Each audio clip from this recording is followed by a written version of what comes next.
Why do we work hard to solve small problems? Why do we reinvent ourselves and our clients over and over? And why are we giving away marketing strategy for free? It's time to bring home bigger paychecks. It's time to create the lifestyle we deserve and to make a greater impact. This is the Fractional CMO Show, and I'm Casey Stanton. Join me as we explore this growing industry and learn to solve bigger problems. Hey, welcome back. And I want to talk to you about what do you do in your day-to-day life that being a fractional CMO accelerates. I know a lot of people, and I'm sure you do too, that treat business or treat work as their only activity, where their life is they give it all to the business and they bring nothing home to their family, and they're pretty exhausted. They have no hobbies. They have no friends. They may have a lot of money, but they can't really spend the money. Or if they spend it, they don't really get to enjoy what they spend it on.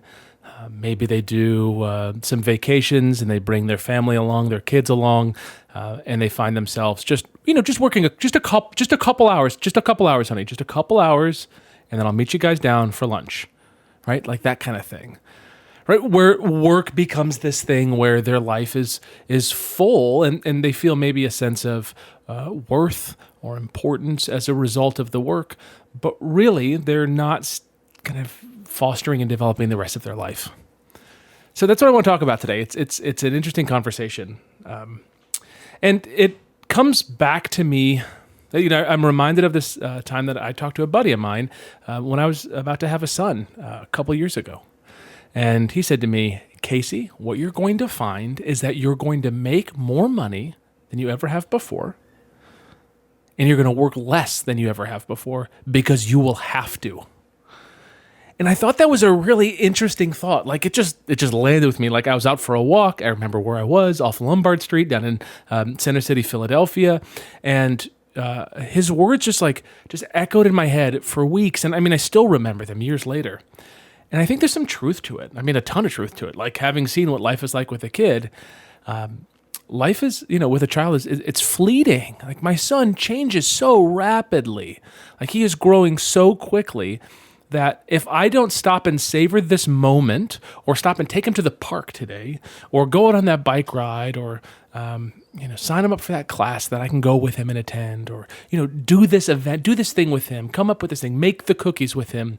Right now he and I had this big to-do. I took him out to IKEA. We got a big clear container. Then we ordered some Jiffy pellets. And then we went on rareseeds.com and we ordered 3 different varieties of peppers and some mint we got and put them in the Jiffy pellets, have grow lights on them. We're starting them indoors every day, every morning, every evening. He looks at it. Like fostering those kind of memories, I'm seeing the importance of that. And that takes time. When I was, before I had kids, before I was married, I had a lot more free time, and I filled it with activities, but, they were kind of fleeting things. Some of them were hobbies that I kind of had to, curtail a bit as I got married and had kids. But generally, the thought here is that when you have something that creates constraints in your life, in your day, in your time, you still have to produce the same outcome. It's Parkinson's law. Work fills the time allotted. So my question to you is, what constraints are you adding to your life so that you can work more efficiently when you work? Now, I don't know about you, but if I have an hour-long activity to do over the weekend, I tend to do it on Sunday night. Right? Just because work fills the time allotted. I go out all day Saturday, on Sunday, maybe, we go get breakfast, we hang out, go for a walk as a family, whatever. And then after I put the kids down, I'm like, oh yeah, that thing, 1 hour, boom, knock it out on Sunday. Work fills the time allotted. So what I suggest to you is that you create artificial constraints in your workday so that you have to get more done in less time. And then you have to fill that time with something else. Now you can fill that time with like nothingness, like true nothingness, like meditation. That's totally cool. You can also fill that time with a new hobby or an activity. And then it's up to you to kind of figure out what that activity is for you. If it's fitness and you want to train for a 5K, 10K, triathlon, Ironman, whatever, that's cool. Maybe you're into long distance cycling and you want to go out for hours and hours on that. I've got a friend whose husband is a marathoner. And what I learned in chatting with her is that he's gone a lot because he's got to put the hours in. Very interesting, right? So he's committed to doing that. He's committed to having a great livelihood, like bringing in a great income for his family. And he's also committed to being a great father. It's tough to do all those things, especially when you let work kind of do everything. Like work is everywhere. Like work is always, all the time. You're always having meetings. You're always available. You're always getting text and getting pulled in fires and whatever. So in this podcast, I want to ask you, what would you do if you worked half the time that you work now? What would you do if you worked half the time? As a fractional CMO, you are, in many ways, doing what a full-time CMO does in a whole lot less time. Now, the truth of that statement is you're not. A really great full-time CMO, like some companies need that. They really need that 40, 50, 60 hours a week. The person that's in person, the person that's going out to fundraising activities or meeting with the board or going to activities that they sponsor, like events and conferences. You know, they need that CMO in those places. Some companies need that. They need a 40, 50, 60-hour week CMO. Yes, that makes sense. And also, a lot of companies have a full-time CMO, and that CMO is inefficient. They're not really solving big problems, and they're spending more time to do things that, you know, otherwise you could do in a whole lot less time. Or maybe they just shouldn't be doing some of the stuff that they're doing. So what would you do if you only worked half the time? What would it be? Now, for me, I'm a hobbyist photographer. It's just super fun for me. I love it. And I have a lot of reasons I love it. I love reportage photography. I love the work of Magnum Agency and the photographers there, like Alex Soth and Beek de Porter and Cartier-Bresson, and like that style of photography. For me, there's just something really palpable and exciting about it. Something very touching and personable. If you don't know who those people are, like Beek de Porter is a Dutch woman who went through Russia years ago, I think in the early 2000s, with just a Hasselblad 500 cm medium format film camera with a letter that a friend wrote for her, which said something to the effect of, "Hi, I'm a photographer. I was wondering if I could photograph you as you got ready for bed." Like, what an incredible, story she has in her books. And I just think her work is super touching. And like that's not something that you can do 20 minutes, on a Friday afternoon. That's a project that takes a considerable amount of time to do. Now for her, that's her whole livelihood. As I understand it. For a lot of those photographers, that's their livelihood as well. But I think of these kind of artists in history who couldn't simply do their art because they couldn't afford to. They couldn't afford to live. But they still had something that they wanted to do. Maybe it was play music. Maybe it was painting.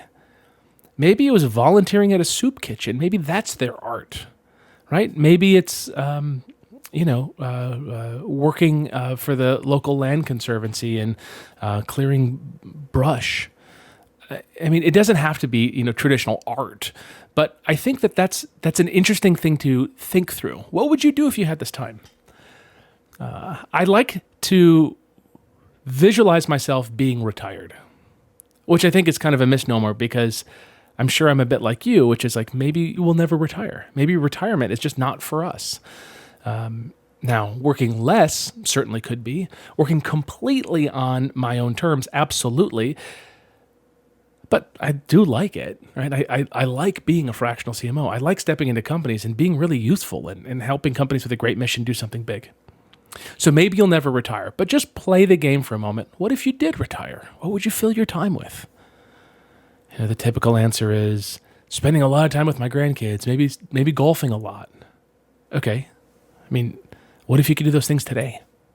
What if you could just book, maybe not today, but next month, you take off 2 Fridays to go golfing.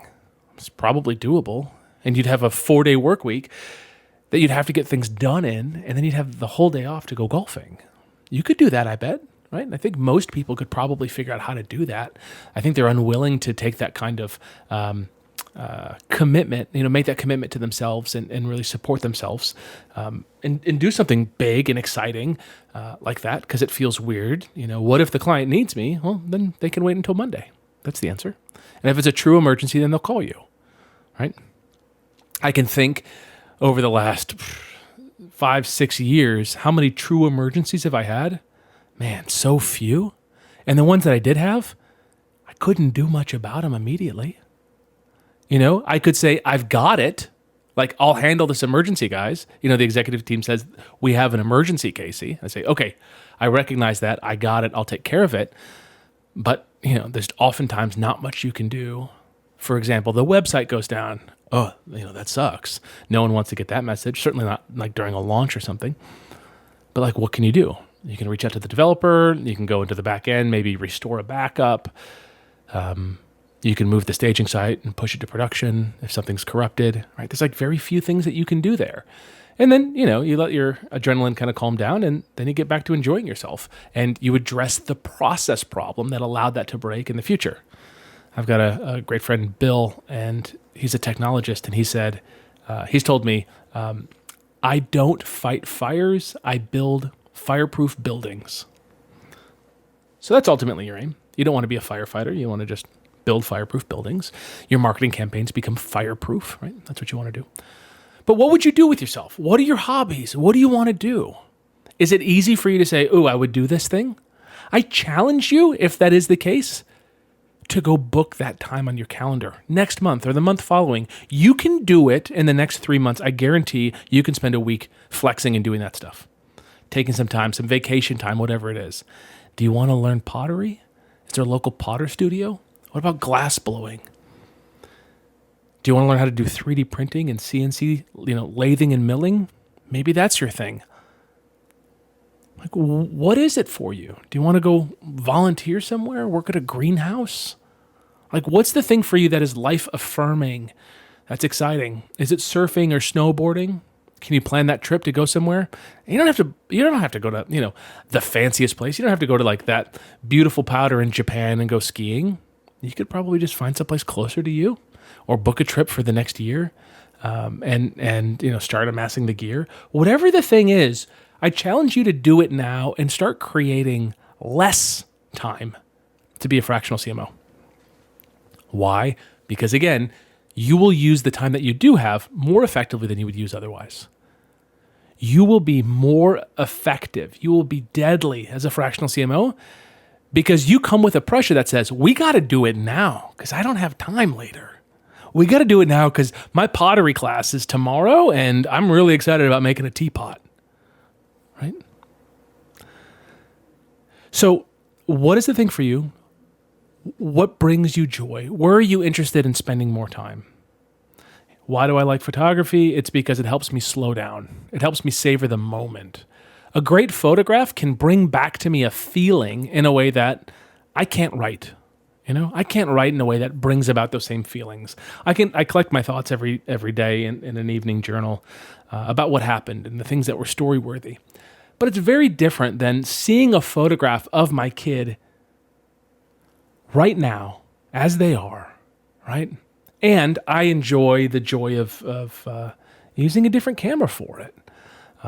I went out yesterday with my wife and my son, and we went to an event for kids, and then afterwards we played kind of in a little bit of like a forest. And I brought a camera with me. I brought a Hasselblad super wide camera, the SWC. It's a super fun camera. If you're a photo person, I shot at Portrait 400. It was a sunny day out, so I was shooting at like f/22, and it was like zone focus, and I was just capturing potentially really fun photos of my kid, things that I can look back on. I'll develop a roll, and it'll take me, a month or 2 or 3 months before I finish a roll and then get it developed. And then I get to look back at those photos, and it brings about a memory. I print them, I have them on my walls, and it's just like to me, that like surrounds me with what I have right now, and I'm super blessed to have it. So that's why I like photography. But I know other people that are into a bunch of other stuff. Some people are like, I love the people that are like into whatever. Like whatever you're into is cool. Are you into fountain pens? Are you into Arduinos and Raspberry Pis and programming and IoT? Are you into crypto? Are you trying to learn Solidity on the side because you find it just intellectually stimulating? Do you want to read about the life and times of Thomas Jefferson?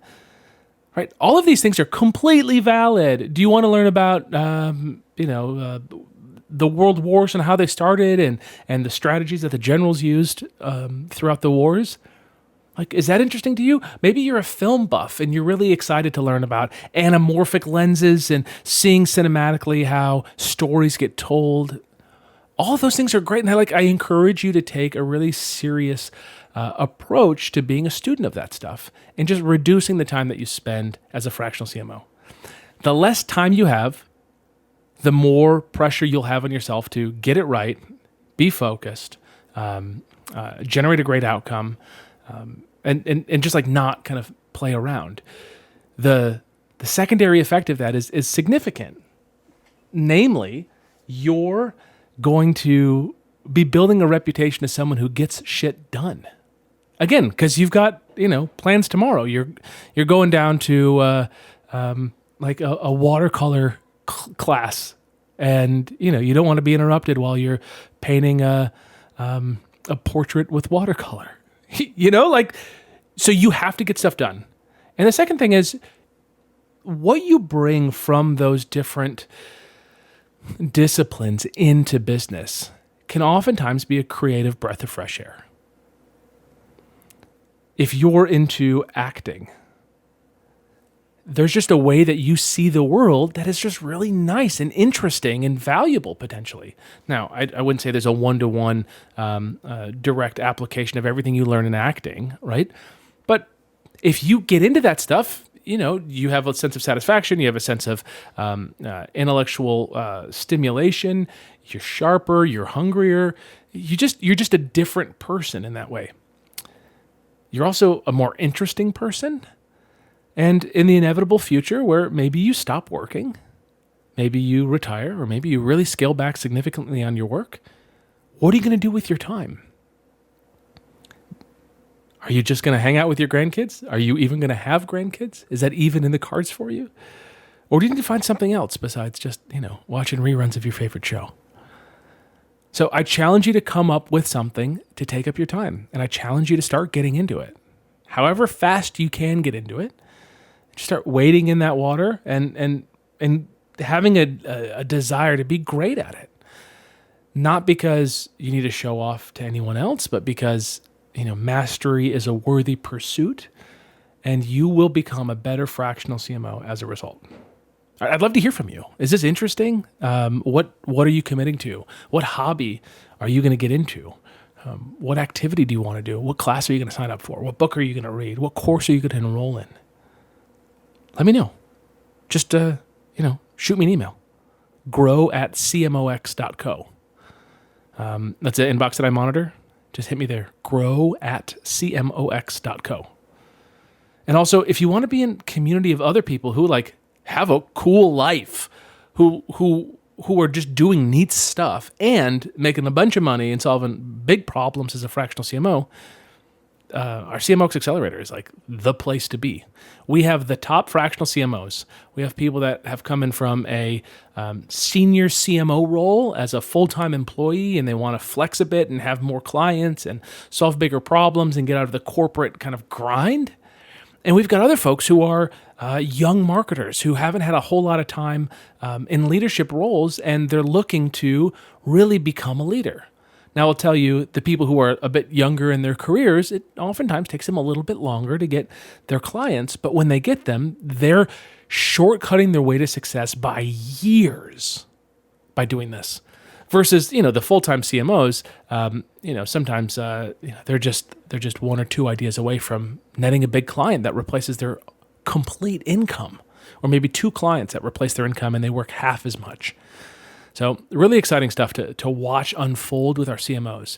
If you want to learn more about that, head over to cmox.co/invite And I've got a video that I recorded there for you. It tells you kind of all the stuff that we got going on, and you have an opportunity there to watch that video and then book a time with my team to chat with them, ask them any questions you want, and we'll see if we can help you.